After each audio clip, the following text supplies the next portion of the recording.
Sector 13 की एक विवाहिता ने जहरीला पदार्थ खाकर आत्महत्या कर ली। मृतका के परिजनों ने दहेज हत्या का आरोप लगाया है। परिजनों का कहना है कि उनकी बेटी की शादी 1.5 साल पहले सेक्टर 13 में की थी। आरोप लगाते हुए कहा कि बेटी को शादी के कुछ समय बाद ही दहेज के लिए पीटा जाने लगा। ज्यादातर उनकी बेटी को घर में रोककर रखा जाता था। कुछ दिन से न परिवार से बातें करने दी जा रही थी, न कोई सूचना मिल पा रही थी। सर, मैं लड़की के चाचा का लड़का हूँ, कज़न हूँ। ठीक है जी, मेरा नाम पवन है। ठीक है, ये लड़की जो मृतक है उसका नाम निक्कू है, जिसकी शादी 1.5 साल पहले यहाँ ये जो मकान है कमल उत्तर आर रामलीला शर्मा, ठीक है जी, उसके साथ हुई थी। जो इनका बड़ा बेटा है, इनके 2 बेटे हैं और एक इनकी माता निर्मला देवी, इनके फादर एक्सपायर हैं, कमल के पिताजी एक्सपायर हैं। ठीक है जी, तो जनाब घर में ये 3 मेंबर हैं, कमल, उसका छोटा भाई और उसकी माता जी, और ये जो हमारी बहन थी निक्कू, चाचा की लड़की, इसके साथ इसकी शादी हुई थी 1.5 साल पहले। शादी के बाद से ही इन लोगों ने इसके साथ मार पिटाई झगड़ा और ताने मारने दहेज के लिए, ठीक है जी, शुरू कर रखे थे। 1.5 साल से लड़की यहाँ परेशान थी। ठीक है, अब ये 3-4 दिन से घर में जो भी कलेशबाजी चल रही थी। ठीक है, लड़की अपने घर जाना चाहती थी, उसको घर नहीं जाने दे रहे थे। ठीक है, ना अपने माँ बाप के पास फ़ोन करने दे रहे थे। ठीक है जी, उसके बाद 4-5 दिन से इन्होंने घर में कोई जहर की जो भी पैकेट ला के रख रखा था, और वो लड़की को इन्होंने अपने माँ ने और उसके दोनों बेटों ने मिलकर, निर्मला देवी जो उसकी सास थी और कमल जो उसका घरवाला और दीपक जो लड़की का देवर है जी, मृतक का देवर है, उन्होंने उसको जहर दिलाया जी। ठीक है, और कल दोपहर की ये घटना है जी, 11-12 बजे की। उसके बाद लड़की ने कहीं से अपने पिताजी के पास फ़ोन किया। ठीक है, जब लड़की का पिताजी और लड़की का भाई जो मेरे चाचा का लड़का है रमेश, वो जब यहाँ पहुँचे, लड़की आंगन में पड़ी हुई थी और चिल्ला रही थी। उसने कहा भाई मेरे को सल्फास दे दिया, जहर दे दिया इन लोगों ने। ठीक है जी, जब वो उसको उठाकर उनको घर में बुलाया किसी को, तो ये सभी अपने अलग अलग कमरे में घुसे हुए थे।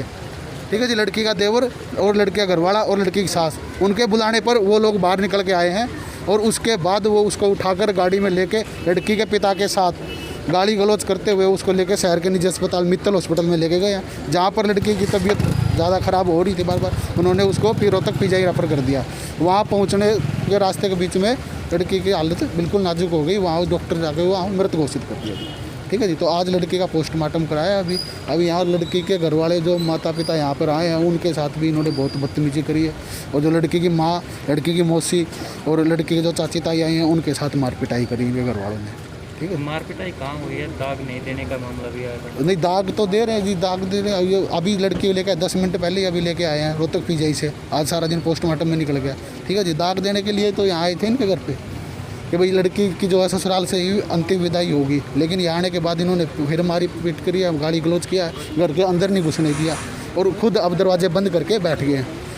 ठीक है, तो इस मामले में पुलिस को सूचना दी? पुलिस को क्या बयान? पुलिस को रात को 1:30 बजे तक हम सिटी चौकी है अपने सेक्टर 13 वाली, यहाँ रात को 1:30 बजे तक हम यहाँ पुलिस चौकी में थे। ठीक है, इंचार्ज साहब को दरख्वास्त लिखाई थी। उसके बाद हम रात को 1:30 बजे गए थे। सुबह 8 बजे हम यहाँ से पीजीआई के लिए निकले थे पोस्टमार्टम के लिए। वहाँ से पोस्टमार्टम करा के यहाँ पे आए हैं। पोस्टमार्टम के बाद यहाँ आते ही उसको लेके गया, लेकिन जब यहाँ मारपिटाई हुई उस टाइम पुलिस यहाँ पर नहीं थी। मारपिटाई होने के बाद किसी ने कॉल किया, उसके बाद पुलिस आई है। तो अब क्या मांग करते हैं आप? जनाब हम तो यही चाहते हैं, जो ये लड़की के ससुराल वाले हैं ना, 3 बंदे हैं, ठीक है, और इनके 1-2 रिश्तेदार का इंटरफेयर था घर में। ठीक है जी, इनको खिलाफ सख्त कार्रवाई की जाएगी। लड़की की जान गई है, लड़की को इन्होंने जानबूझ के मारा जी। सिर्फ 1.5 साल लड़की की शादी हुई थी। जिस दिन से शादी हुई है लड़की उसी दिन से परेशान थी। झगड़े का क्या कारण है? झगड़े का कारण सर ये इन्होंने कुछ खास बता नहीं सकते, क्योंकि लड़की के माँ बाप से बात होने नहीं देते थे परिवार वालों से जी। लड़की की बात करने नहीं देते लड़की को परिवार वालों से। पहले भी पुलिस की कोई कार्रवाई की गई थी? नहीं सर, इससे पहले कभी कोई कंप्लेंट नहीं की गई। वही ये आपसी जो झगड़े होते थे यहाँ आकर समझा देते थे। ठीक है जी, लेकिन इन लोगों पर कोई असर नहीं था जी। मतलब माता पिता आए हैं, उनके साथ भी अभद्र व्यवहार करते थे, उसके भाई के साथ भी बदतमीजी करते थे लोग। 1-2 बार उसके भाई को जान से मारने की धमकी भी दी उन्होंने, भाई अपनी लड़की को ले जाओ नहीं तो जान से मार देंगे। ठीक है जी, तो इस तरह की ये बातें करके इन्होंने लड़की की जान ले ली जी।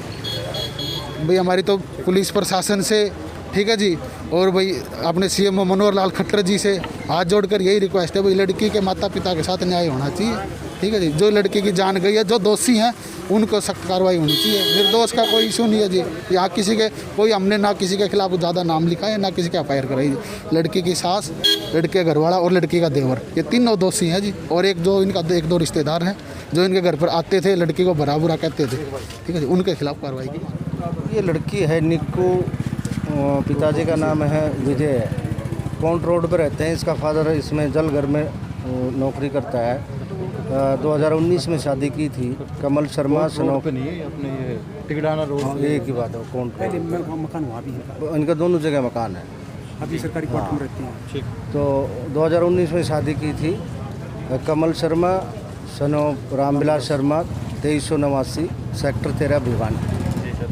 तो कल सूचना मिली थी कि इसने कोई सल्फास जहरीला पदार्थ खा करके मित्तल हॉस्पिटल में एडमिट हुई है।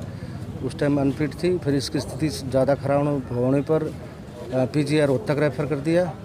वहाँ इसकी कल शाम को डेथ हो गई थी। सुबह इतना मिली ये डेथ हो गई है। तो इस संबंध में मुकदमा नंबर 160 304 BIPC कमल शर्मा व इसके परिवार के 5 सदस्य हैं, इनके विरुद्ध FIR दर्ज कर ली गई है और पोस्टमार्टम करा के नाश वारसान को दे दी है। सर झगड़ा भी हुआ है, यहाँ पे नहीं आने दिया था, मार पिटाई भी हुई है। नहीं, अब देखो एक तो सामाजिक बात है, किसी का बच्चा जाता है, इतनी शादी ब्याह खर्चा लगता है आजकल, तो रोज़ तो थोड़ा करते ही हैं।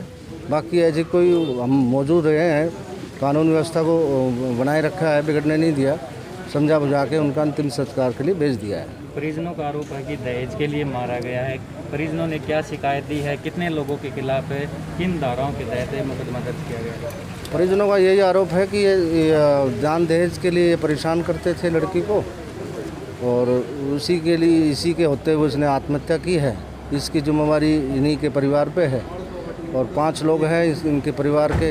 इसका लड़का हो गया जिसके ये लड़की ब्याही थी, कमल शर्मा, उसके पिताजी, उसके मदर और भाई, कमल का भाई और एक अन्य रिश्तेदार और है। इनके विरुद्ध 5 व्यक्तियों के विरुद्ध FIR 160 304 BIC के तहत दर्ज कर ली गई है।